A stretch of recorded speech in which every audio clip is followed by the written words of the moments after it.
Welcome to the Tell Me More podcast, where we invite you to be a part of real conversations with real women as we navigate the normal thoughts, feelings, and events in life as Christians. I'm Jess McKinney, one of your co-hosts for this podcast. I am Lydia Florence. And I am Sarah Hopkins. And I'm really excited to be here with all of you. We made it back for episode 2. Round 2. Thanks for coming back, everyone. Ooh, it was rough. So we enjoyed it, though. We enjoyed every moment. So on our last episode, you guys got to know us a little bit better, and we answered some very silly questions and had a whole lot of fun doing it, which was great. One of the things you may have been able to tell coming out of that podcast is that we actually are friends in real life, which is great. And so today we thought we would talk about friendship. Friendship is one of those things as an adult that I find myself all the time going, why is this so difficult? Yeah. I do not understand, because as a child, you just went to school and you met 15 friends and you were friends with all of them, and it was great. And then eventually you got older and found real true friends, and that was great. And then it's like you graduate college or high school and you're like, oh, now what? Yeah. So I think it would be interesting, especially knowing we all come from different perspectives, and maybe we should talk about that first. Just to talk about what friendship looks like, why it's important, those kinds of things. Yeah. So getting a little bit deeper into the get to know you side of things, maybe, Lydia, do you want to start us and kind of tell us age range and then stage of life where you're coming from as we talk about this? Yeah. So we said on the last podcast, I'm 27. And I am married. And when this airs, I will be coming up on 5 years of marriage. Tristan and I don't have any kids yet, so it's just the two of us right now, which is really special. So that's the perspective and kind of life stage that I'm coming from. We both work full time. Yeah. So How did you find moving here? Because you were, there was a few, how many years ago was that? it's almost exactly 2 years. So that transition, because you were coming from another place as a young person into a whole new community. Yeah. How has that been? Well, actually, so we kind of had 3 transitions in these first 5 years of our marriage. So we met in college in Joplin, and that's where we became friends. So he and I were really good friends for a long time before we ever dated. We got married. I'm a little older than he is, bit of a cougar over here. Ooh, okay. So we got married. I was out of college, and I was working full-time in a nonprofit. He was finishing up college. And then after we got married, when he graduated, we moved to Kansas City. And we were in Kansas City for a couple years doing ministry at a church there. And that was when the pandemic hit. So that season was super, super hard to make friends because we did not know anybody, for one. For two, we were in complete lockdown.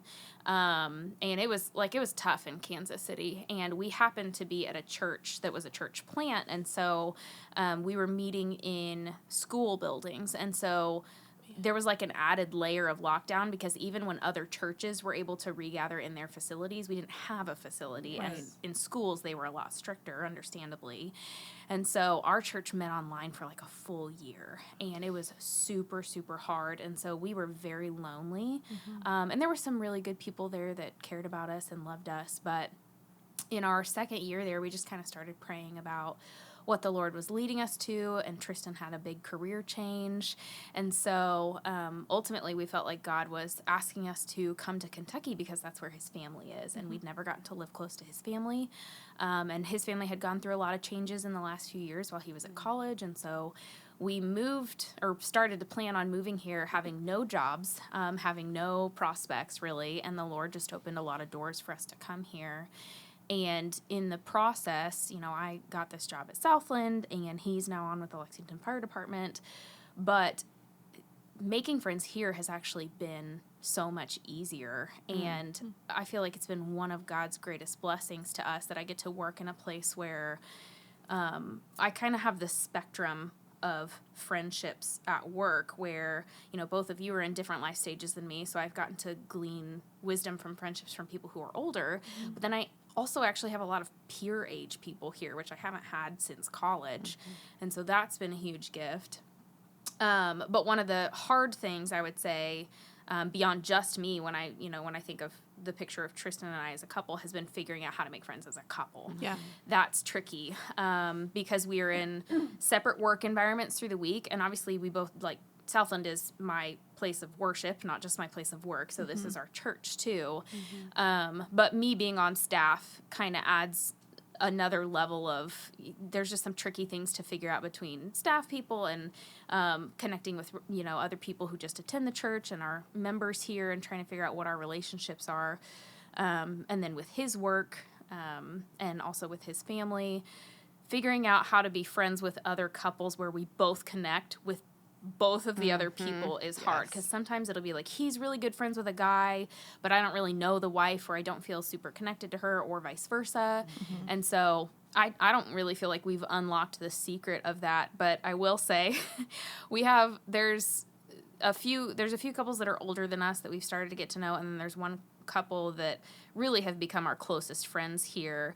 But she just said to me a few weeks ago that when we first got dinner with them, I said something that I was like, yeah, we're, like, trying to get to know a lot of people, and we're really busy or something, and, like, meeting friends is kind of like going on a bunch of first dates. Like, when you're in a new place and you're trying to meet friends, like, it's like trying to go on a bunch of first dates. Speed dating at dinner. And she was like, 2 years after the fact, she was like, it felt like you were, like, kind of putting us under a microscope, like, are we going to make the cut or not? And I was like, I'm so glad you told me that, because I didn't understand how I came across in that moment. I probably came across as really, like, we're going to decide whether you're good enough for us or not. Like, and now she's one of my closest friends. And so that's something you need in a friend, is someone who's going to, like, look back at me like, hey, you said something kind of dumb. Like, you should know that. But, it's hard. I mean, I don't have the answer for it, but figuring out how to, as a couple, be friends with other couples is a tricky part of the current season of life that we're in. Yeah. I don't know if I ever told you this. When my boss interviewed you as part of your, like, interview process here, he came up to me afterward and was like, we just interviewed someone and you're going to be great friends with her. Trust me. That's so sweet. I love that. He's like, you all are going to get along so well. I was like, really I can't wait. Very insightful of him, because sure enough, here we are. Who knew? It's great. Sarah, you want to tell us a little bit just about your perspective, where you're coming from on all this? Well, I've been lucky enough to have the same 3 women in my life, literally since birth. My best friend is 12 hours younger than me, and then the next one is 2 months, and then the next one is 2 years. So we've been together since the beginning, and they know both sides of my family. We grew up in the same town, obviously, and I know their family, and they all now live here. So I am part of their family, which is really sweet. I'm not married, I don't have children, but I have all of these nieces and nephews that just make my world. They're the most fun. But it can be really difficult, and I noticed this a few years ago, like around the holidays, when people start to kind of go to their families, and you're going, okay, well, this is fun. Or when, because I don't want to be the poster child of single women. I hate that. But when people do join only couples groups, I'm fortunate enough in that those group of women, I am not just friends with them, I am friends with their husbands. And their husbands not all of them grew up with us. And so to have that, to be accepted into that, is so beneficial to me, because I don't have to only be friends with the wife. Yeah. I'm definitely there. That's the first round of it. But that, I think, has been more important to me than anything, is being part of the whole, not just the half. Yeah. And I think it can get really hairy when you don't have a significant other, to try and navigate that, or for people to go, well, we would have invited you, but we don't throw the numbers off, or we don't want you to feel uncomfortable. Like, well, now I do feel uncomfortable, because now I'm an other. And so they're very good about not putting me in that position. And there are other friends I now have here that are But I'll honestly, I feel that more in Lexington than I ever did back home, which is interesting. You would think that Eastern Kentucky, they're going to have more stereotypes. Not true. It's here that I feel that tension a little bit more. Yeah. When did you move to Lexington? For what college. age were you? Okay. So I came, and when it's that great period, graduate, I got a job here almost immediately, and I had really good guy and girl friends.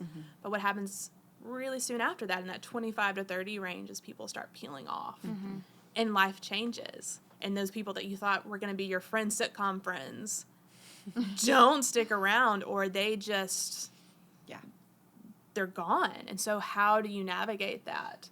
It was hard. I had 2 or 3 women. The dudes were pieced out. They're gone. But the women that stayed around, it was about 3 of them, and we're still friends to this day. But Yeah. I think the post-college or high school, depending on whether you went to college or not, is probably the most difficult stage that most people encounter, at least from what I have talked to other people about and experienced, because you're kind of in limbo going up until now. I've had support systems that were like built in, so I whether I was friends with the people I went to school with or not, there were people around me and I had opportunity to make friends. And then all of a sudden, here I am alone, and I have to figure out my life and what I'm going to do. And where do you meet people, especially as a Christian woman? Where do you go to meet somebody that you could be friends with that's going to have hopefully the same values as you, and that you're going to connect with and be able to talk about those really difficult things with. So there's also this cultural taboo almost of admitting that you're lonely. That we just don't allow for. You don't want to be seen as needy in any way, because then you're that person.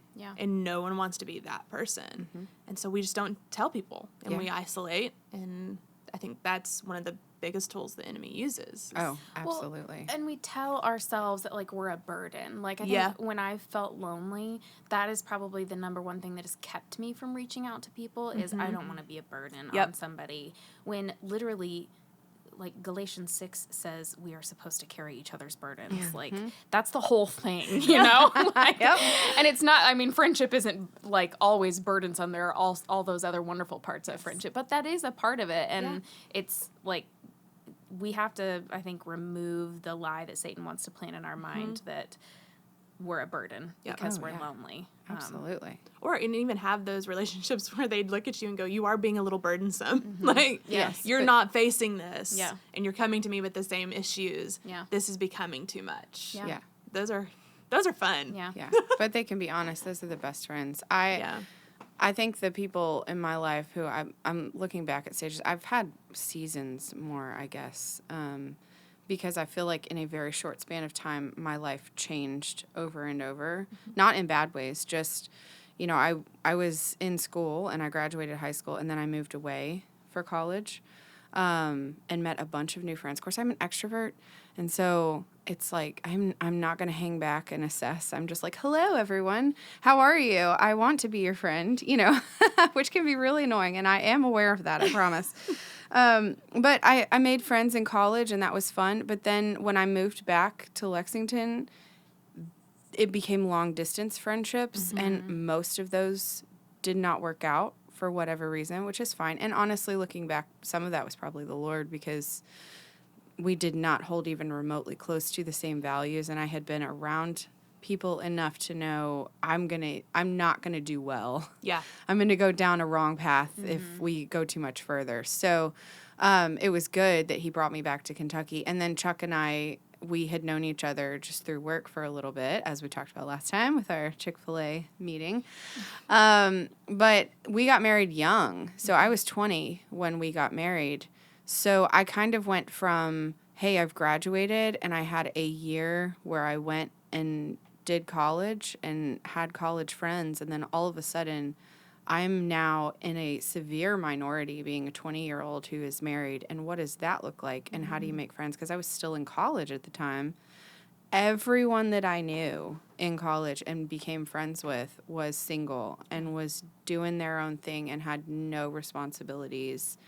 And I did not understand that. So there was a lot of isolation for me, I think, in college, later college, because of that. Of course, then you graduate and you have that really awkward phase where you're like, I don't know what I'm doing. I don't know what I'm going to do with my life. I kind of jumped jobs a little bit. But then Chuck and I waited 9 years to have kids. So you would think we would have figured out the married without kids thing and where you find friends. And we really did not.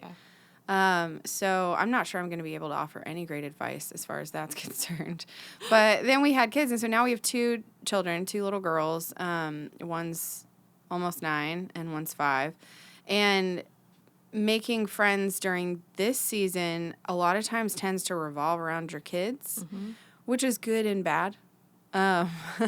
Because it's great to have, like, we have our best friends in the whole world. It's a couple, and they used to live, like, I don't know, 2 minutes from us. Our kids were pretty much the same age. They hung out all the time. We hung out all the time. And then they moved away. And so now we're going, oh, we love you all so much. My kids legitimately thought we were family because we spent so much time together. You know, they're like, they're our cousins, right? And I'm like, well, they're not. I mean, you know, we're all brothers and sisters in Christ here, but no. But we get together and it feels like nothing has changed, but we don't have that proximity anymore. And so then what does that look like? So those are kind of the things that I feel like we're just adapting all the time and trying to figure out what it looks like. And Chuck's introverted, I'm extroverted. So again, like you said, Lydia, meeting people where you feel like, hey, I really love them and so does he, and we all want to spend time together. Or it's just interesting to try and find things that revolve around your kids or revolve around your marriage. And I actually have loads of single friends, which I think is interesting, but also important. And I think something we should talk about here, because just because you get married does not mean that you as a couple need to spend time with other couples all the time. Having really solid girlfriends is a big deal. It's a big deal. It's a huge deal. And I think if men and women, you have to have friends outside of your spouse. Yes. I that would be really difficult if I married someone and they had no friends and I was it. That would almost feel like a bait and switch to me. Like, I've walked into this situation and you're expecting this of me. And I can't bear the do weight of that. that. No, I can do the wife thing. I can't do the best friend outside of that thing. That just seems like a recipe for disaster. Well, and also, what do you do when you and your spouse are fighting? I'm just going to throw this out there. There you go. Chuck and I do pretty well about talking through things, but there's always going to be a point where I'm like, I need a minute, you know, and I need to process. And processing with him does not always work because we are at opposite sides of this whole thing. You know what I mean? So I cannot imagine not having anybody to just be like, am I nuts? Like, am I overreacting here? And 9 times out of 10, yes, I absolutely am. And I need to go back and be like, I'm so sorry, you know, but I can't imagine trying to, you're not everything. We can't be everything. No. So. Or also, like, maybe you don't have the same hobby. My parents didn't have the same hobbies at all. How they got together is a miracle of the Lord, but he needed someone who enjoyed fishing and did those things. My mother was not that woman. And so we just think I'm going to need you to have some hobbies. Because that's just who I am. You're going to need some friends. Absence makes the heart grow fonder. Amen. Right? Yeah. I think, like, when it comes to marriage, it looks a little different in every marriage. I think part of the bedrock of a healthy marriage is friendship. Like, you have to like each other. You have to be friends because it's not all romantic and sexy all the time, you know? Absolutely. Sometimes it is, but it's not like that all the time. And being friends really helps build a healthy marriage. So Tristan is my best friend, and I say that with no hesitation. But he is not my only friend. Right. And I, like you said, Jess, like, I need a girl gang, like, around me. Like, and I'm so grateful to have one here. And a lot of my friends are single, too, especially my girlfriends. And there is just something different when you get together with people of your own gender. And, you know, I don't know what it is, but it's like, I'm a lot sillier, like, when I'm with, like, a bunch of girls. And there's also just things that's, like, we share. And that doesn't mean that we're all stereotypes. Like, I have a lot of friends that don't really look anything like me who are women, but I can't pinpoint exactly what it is, but I know that it matters so much to kind of have your squad of women. And that doesn't, it doesn't look the same right now in my life that it did when I lived on a dorm floor full of college girls that were all my same age. Yeah. But I do have a few really key, strong female relationships. And then I have a broader circle of people that I'm just like pals with. It's like, hey, I'm going to have a girls' night. Like what we do. Like when it's like, I'm going to invite you over in your PJs to watch a movie or, let's go get ice cream together or whatever. So you don't have to have the same level of friendship with every woman, but you got to have some girlfriends. You really do. It is. It's funny that your friend brought up speed dating almost. Like, it can be like that. And almost we need to tell each other it's okay that friendships kind of do run their course at times. I know that mine is such an anomaly to be friends for 40 years. That's weird. But there are people that are in and out of my life or just totally out. Yeah. And they were good. There's nothing wrong with that.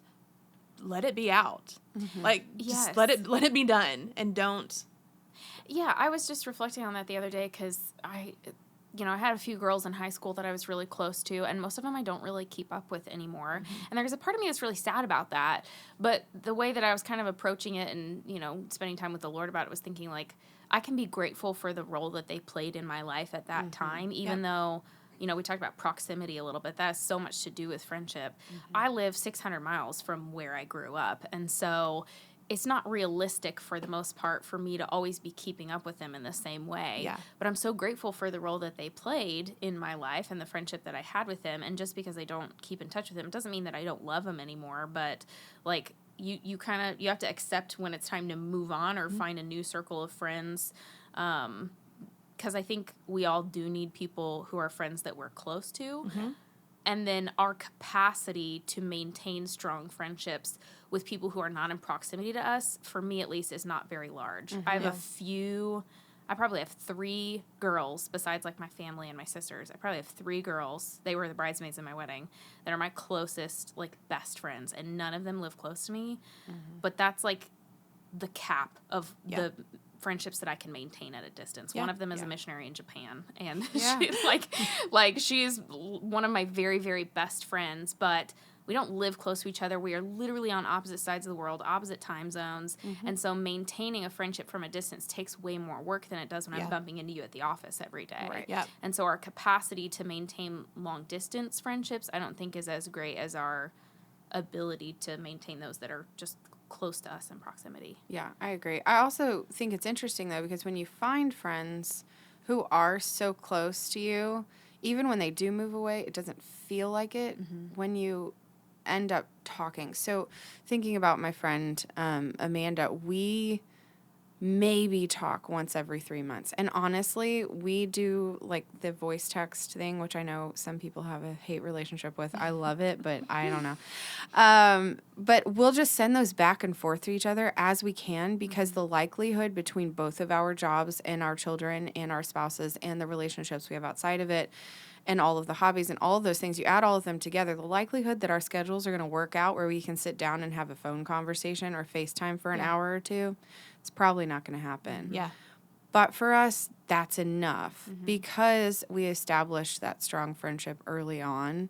And so there's none of the extra, like, small talk politeness. It's just like, I could send her something right now and say, hey, I'm really struggling with this and I just need you to pray for me.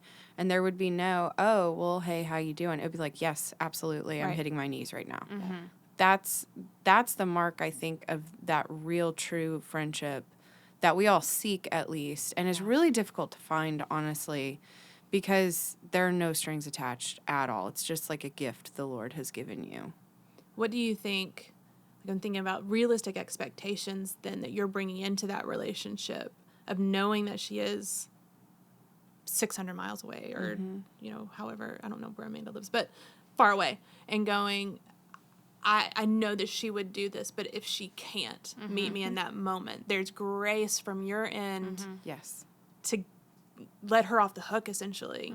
And I think that's where a lot of us get stuck is that moment of, No, does that make sense? It does Yeah. make sense. And I think, as I've experienced it, like, there really is a lot of grace for that. Like, we can all kind of come to a mutual understanding, especially with long-distance friendships, that you have really separate lives for a lot of things. But I have found that the grace comes when you're able to communicate about it really clearly and just kind of, like, say the unsaid and be like, I know that this is hard to keep up a friendship from a distance, and I want you to know, like, if you haven't texted me in 2 months, I'm not sitting around thinking she probably hates me. Yes. Like, Yeah. let's just come to an understanding that if we aren't in constant communication, it does not mean that we don't love each other. Yep. It's just the reality of this circumstance. But sometimes you have to actually say that in order for your mind to not be like, I've probably done something wrong. She's probably mad at me or whatever. I mean, that I can only speak for my own self on that behalf. No, I have to let go of I, for whatever reason, feel a big pressure to be the one that keeps it up. Yes. Because I'll look at other people's lives going, well, they're so busy. They're married with children. They probably don't have time to talk to me. So I'll talk to them. And then finally, I'm getting to the point where I go, you know what? And I think I said this to you about someone the other day going, they haven't called me. Yeah. I don't have to worry. I don't wish ill for them. I want wonderful things for them. But they also haven't called me, and so I'm just going to let this go. Yeah. I just... Yeah. And if they do come into town, I cannot wait to see them, and we are going to hang out and have the best dinner and just be goofy. Yes. But I'm not... Right. That's too much pressure. Yeah. Absolutely. I'm usually so upfront. I feel like just in general, I'm like, look, I'm terrible with A, B, and C. I just need you to know that about me right off the cuff. It's not that I don't love you. I totally do. I am just flaky at times because I have a million things swirling around in my brain, and that's just where I am. And 9 times out of 10, the response is, oh my gosh, me too. Yeah. Which is great. So again, we're all living the same, I mean, different circumstances, but 9 times out of 10, we're thinking the same things, and we're like, if we just say it out loud, you are not alone. The people that can't accept it, you know them real quick. And you're like, Yeah. oh, you're a emotion and mental suck. I can't. Yeah. I don't want to hang out with you. Yeah. I think there It's has to fine be for kind this of one like to a die. level of shared maturity in order for the friendship to be healthy. Yeah. And I found, like, with my long distance friends, kind of similar to what you were saying, like, they're my old friends. Yes. Like, they're the ones that have known me for years and years. And that's, I think, part of why we can maintain a long distance friendship is because you know, there's like a Ben Rector song that says you can't make old friends. Yeah. And like, you can't. Like, there are just people who've known you forever and have seen me through all kinds of stages of life. And so with those people, I don't talk to them frequently. I really don't. But when I do, it's not just that we pick up where we left off, because we do, but it's like you can go deeper quicker because those people have known you for a long time. And so I'm really good friends with people here that I see every day that I'm chatting with and whatever. But when I talk to my friends that I don't talk to very often, it's like, okay, here's all the really significant things in my life, because we're not talking about, you know, just whatever. The weather's it's like, nice today. let's get to the big stuff, you know? Found a new lip gloss I really like. I mean, that might come up too. Oh, yeah, but- for sure. And my life is falling apart.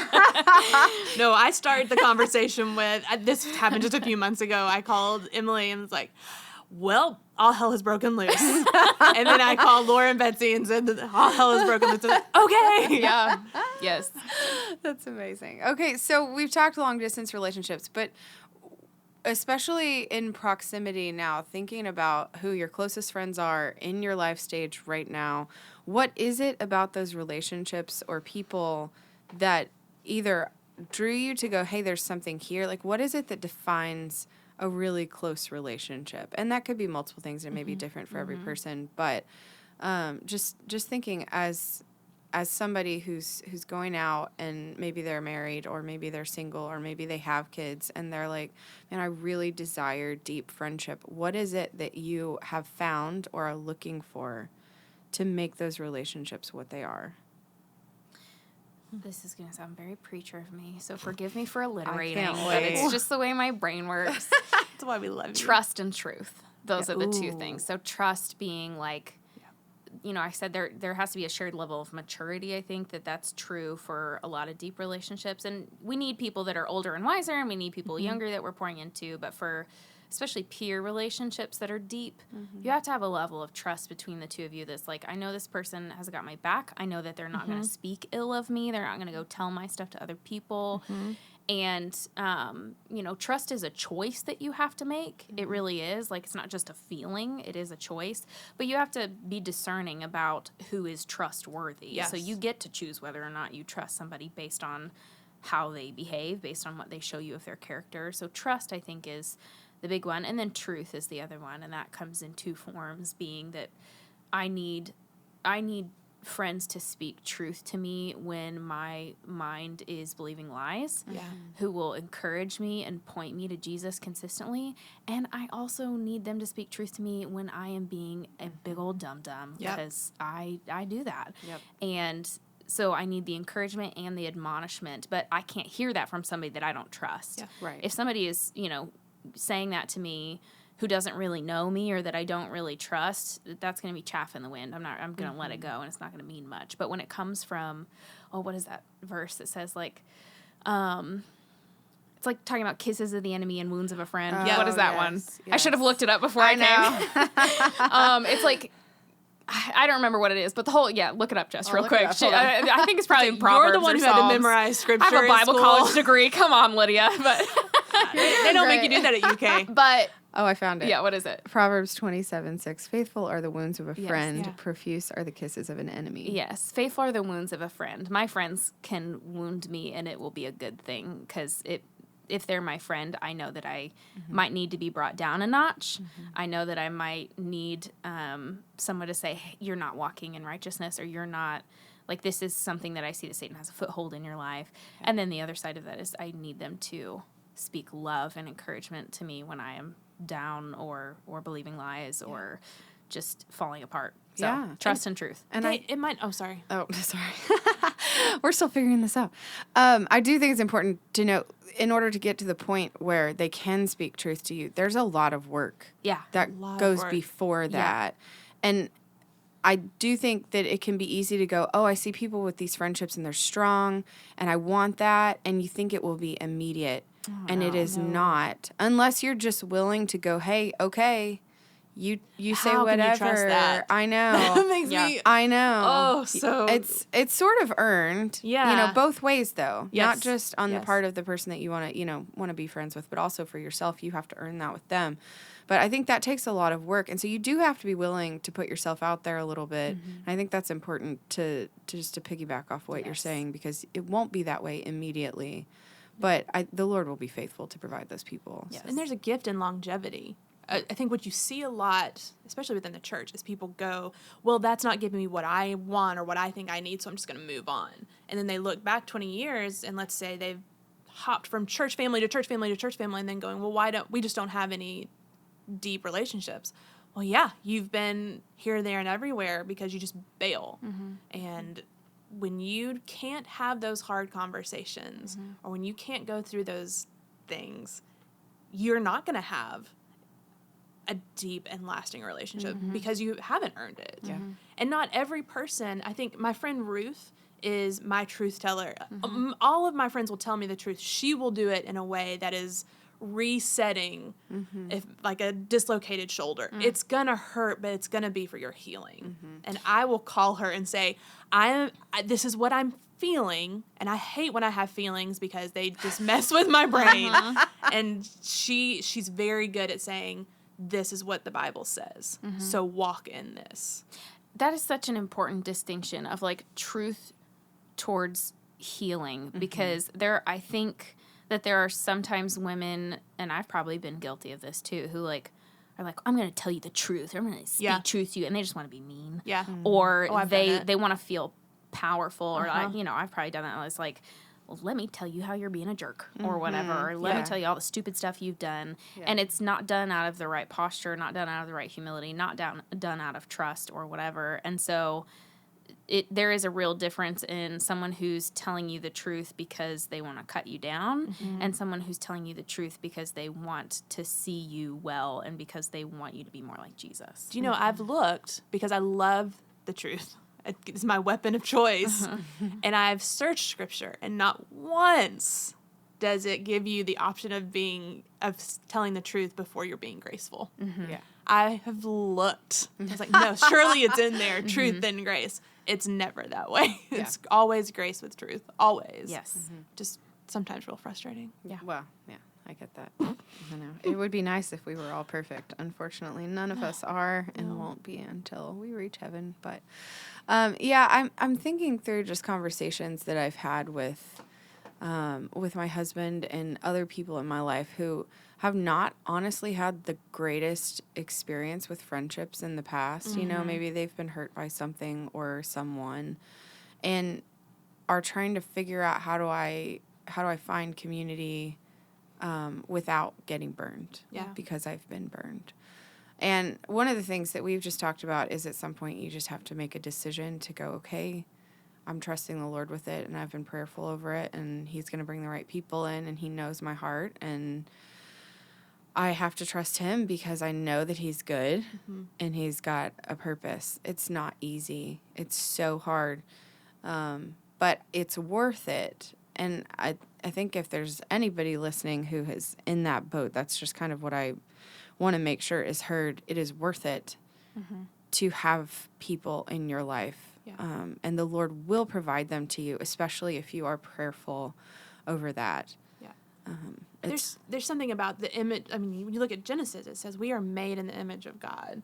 What does that mean? Tons of things. But I personally believe, Lydia, you can tell me if I'm wrong, or just cut it out if I'm biblically inaccurate.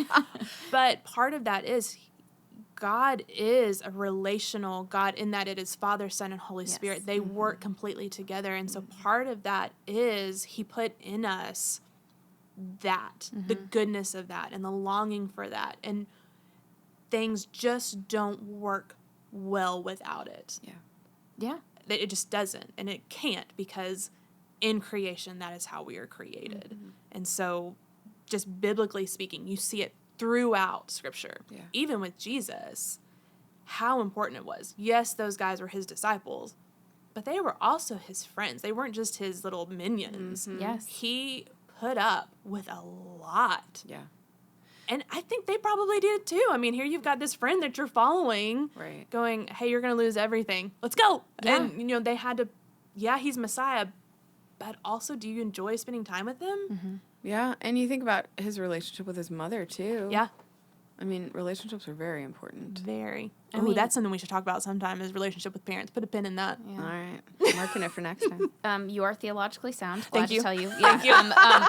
Yes, by nature, God being 3 in 1 and us being created in His image, we were made for community. I mean, you think about it, like, we didn't get through 1 week of the world being created by God before God said, it is not good for man to be alone. And that doesn't just mean marriage. I think sometimes we look at that and we just think marriage.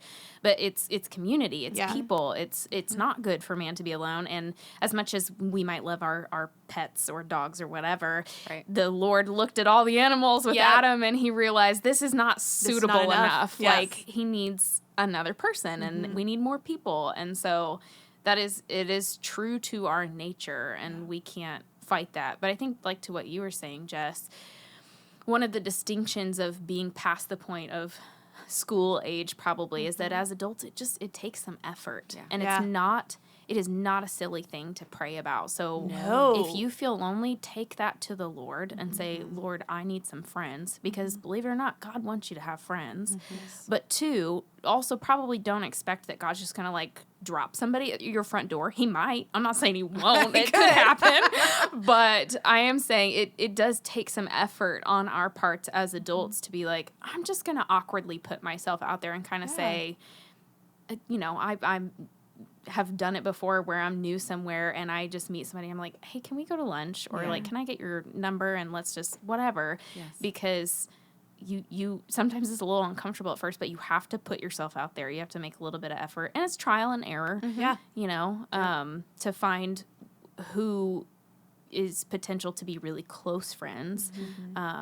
But the Lord wants that for us. Yes. And so I believe that if we ask for it, He's going to provide it. I agree. Yeah, wholeheartedly. I do hope to be one of those ladies when I am in my 80s who has like a friend group that we just get together and sit and chat and play cards. I was going going to say, we're going to play cards. Absolutely. Yes.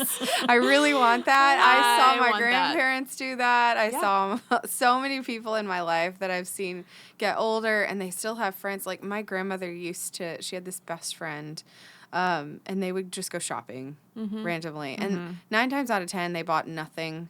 They were just looking. Yep. Window shopping. Yeah, but it was fun. And also I admire the fact that they weren't buying everything because that's something I need to work on. So, but they had figured that out, and they would just hang out and they would go get coffee or lunch or go to the thrift store or whatever it was. And I don't know. They didn't even talk half the time. They just enjoyed each other's company. It was just nice. That's the mark for me of a really good friend is when you're in the car and you don't feel the need to fill the silence. Yeah, agreed. Like that.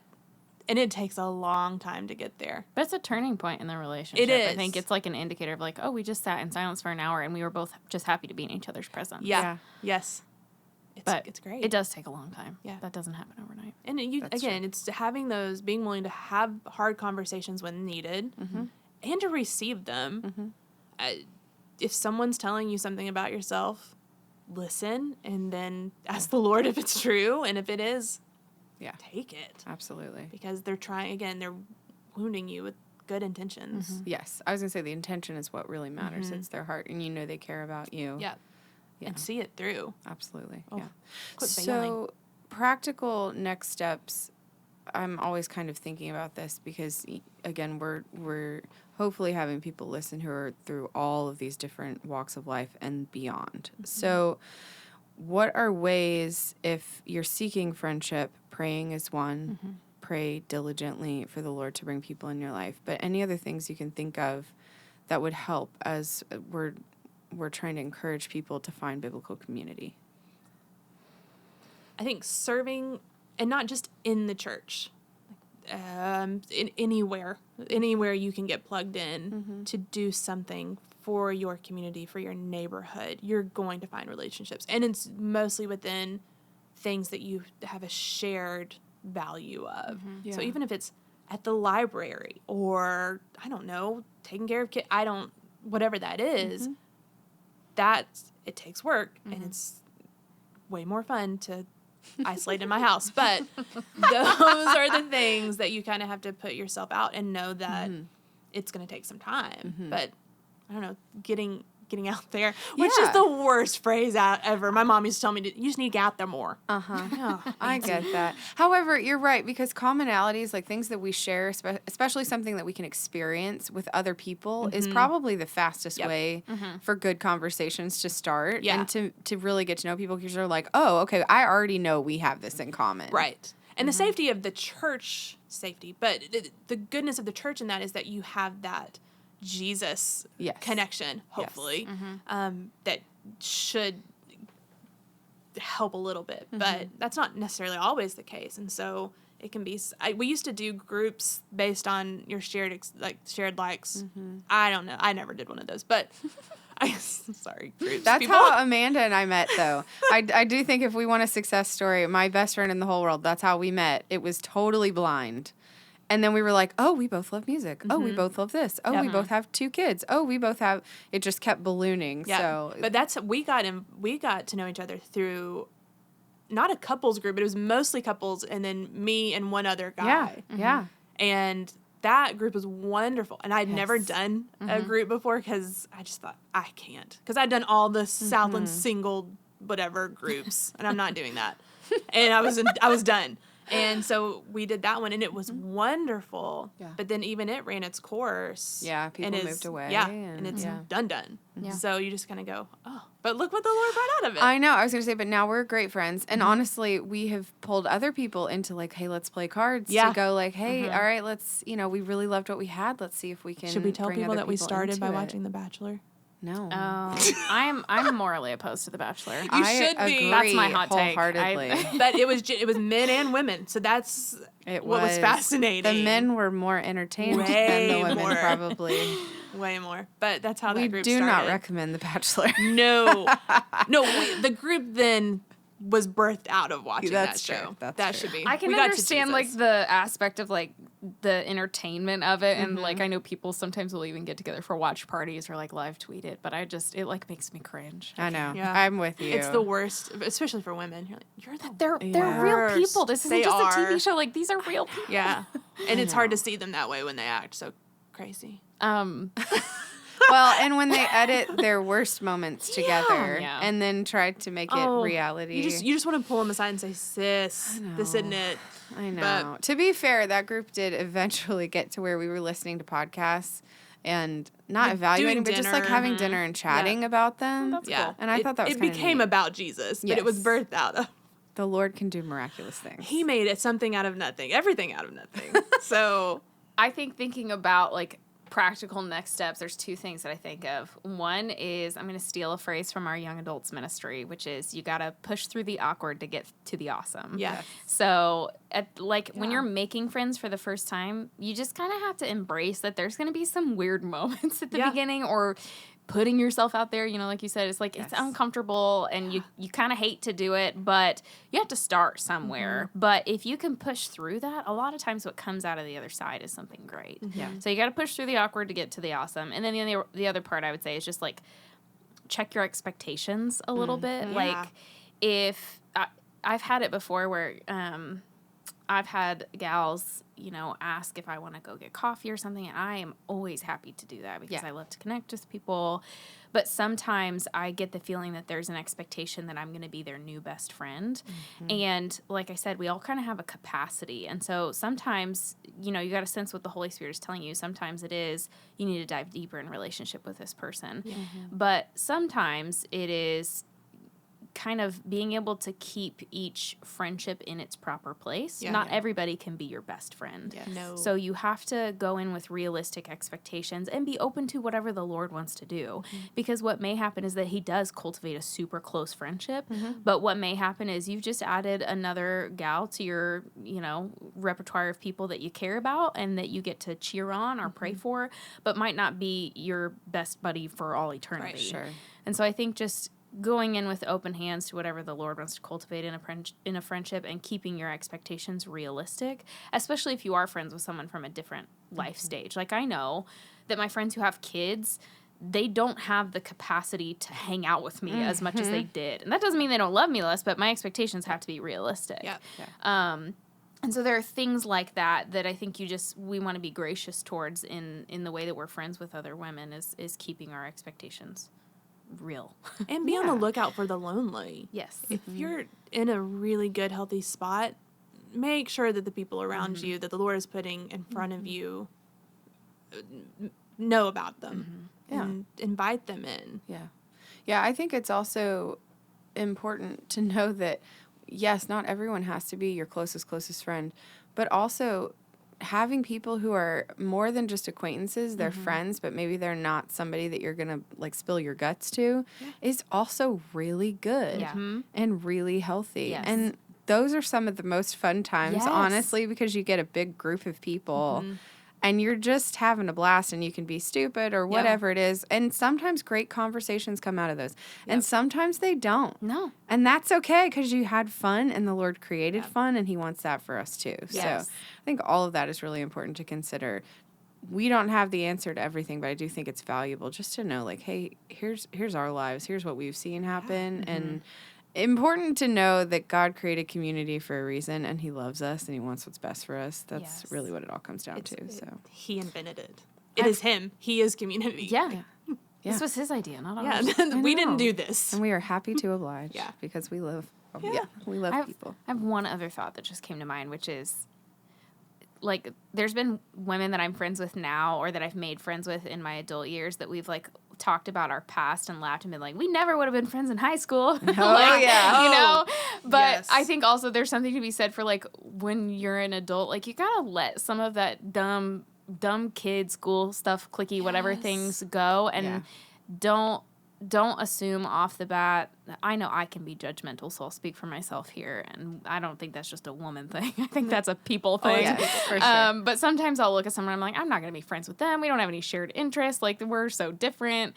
And sometimes the Lord has humbled me by giving me a really sweet friendship. And that's the way that I need to be taken down a few notches. But it's just like, don't close yourself off to the kind of people that you might be friends with. Don't make your circle so small that you're like, well, I'll only be willing to reach out to people like this or invest in friendships like this. Like, just come on. We're grown-ups. Oh, like, yeah. don't be like that anymore. Also, why would you want to limit what the Lord could do? Because honestly, he could be offering you the best gift, and you would never receive it if you don't open yourself up to Just that. gonna stay in the perpetual childhood phase of only having imaginary friends at that point. Just like, I don't need any other friends. I can invent my own. They're perfect. Oh my word! Oh, that's a whole other thing. We're not gonna talk about it. I shouldn't have brought it up. You Oh, don't that's like great. iced coffee, and we still love you. I know. See, So- I do like a good shaken espresso. That's a That little is different. literally iced coffee. It is iced It's coffee. not. No. Well, okay, very quickly, because we could go down a whole road. Iced coffee is watered down. So like cold brew or espresso, things like that is different. The concentration level is different, and so it tastes different. Iced coffee gets watery, which gets weaker, see. and I'm not a fan You of want weak it to coffee. be Not if you put- stout. Yes, ma'am. What Yes, if you I put do. coffee ice cubes in? Ooh. I've never tried that, I so haven't maybe either, that would actually. change my mind. Oh, ladies, welcome. Okay, Welcome so to the for new the world. next episode, we will all Cooking with have Sarah. She freezes our things. coffee. She freezes things. I love it. Well, today's been fun. I've loved talking about friendship with you guys. It's honestly just a blast to talk about something that I value and I know the Lord values and you guys value, and do it with people that we love. So this has been fun. We're really grateful to you all for tuning in, and we hope you will tune in next time for Tell Me More.